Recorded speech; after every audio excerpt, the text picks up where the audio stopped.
Magandang araw po sa ating lahat mga ka-farmers. In this simple video, isi-share lang po namin sa inyo ang ginagawa po namin ngayon ni Mrs. na mixing or mixed feeding po para sa amin pong mga baboy na 8 batch fatteners dito po sa grower stage. Magpapatuloy po tayo pagkatapos po ng intro.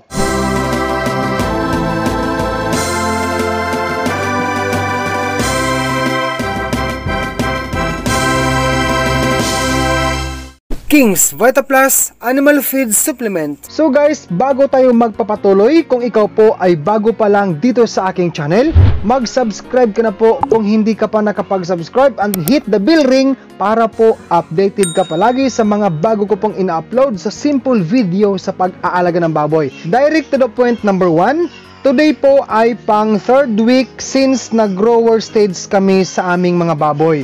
Then out of that 3 weeks na yan, ang unang 2 linggo ay pure feeds feeding po kami sa aming mga 8 batch fatteners. And then ngayon po bilang pangatlong linggo sa kasalukuyang grower stage ay saka kami nag-decide na mag-mixing. So ang pangalawa po ay ang mga sangkap namin pong hinahalo ngayon ay number 1, 1 sack of grower feeds or 50 kilos. Number 2, 1 sack of corn bran or 50 kilos also. Number 3, 12.5 kilos of corn grits. At ang sumunod po ay 2 pack ng King's VitaPlus Animal Feed Supplement. By the way, bago ko makalimutan, ang King's VitaPlus po ay mabibili po sa Agribet Supply nationwide.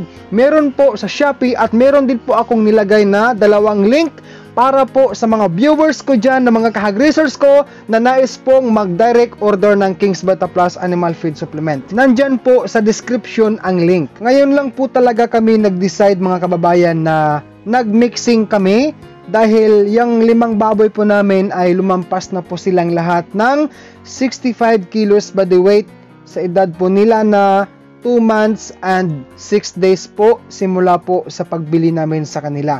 Yung iba dyan guys, yung 4 sa palagay ko nga is lampas na po ng 80 kilos. Pero ganun pa man, isa po sa mga sarili naming desisyon na mag-mixing na lang kami habang papalapit po ang 3 months old mula sa pagbili namin sa kanila. So para tumayo, iparamdam mo sa kanya ang walis na yan.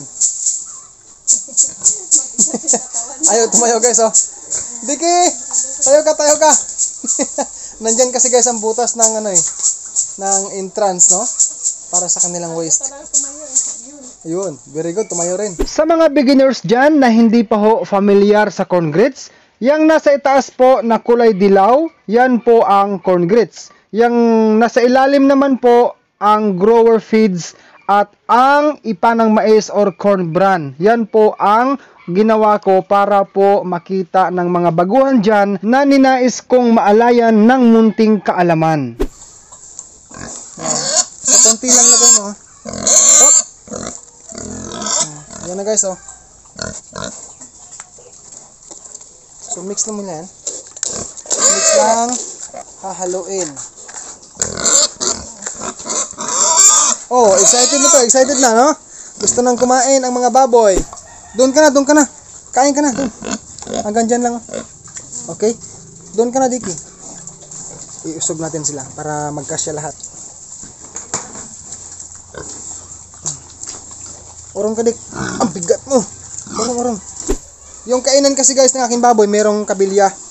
Ang purpose nito mga baguhan ay para may harang po ang mga baboy natin, no, sa bawat space na kanila pong kakainan. Lagyan mo ng tubig.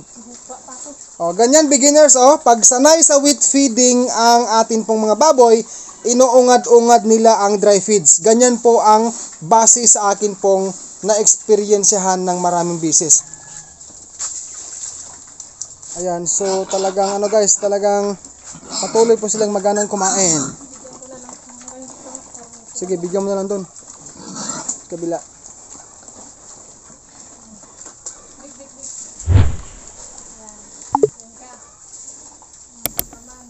Salamat po sa panonood. Subscribe for more upload. God bless po sa ating lahat.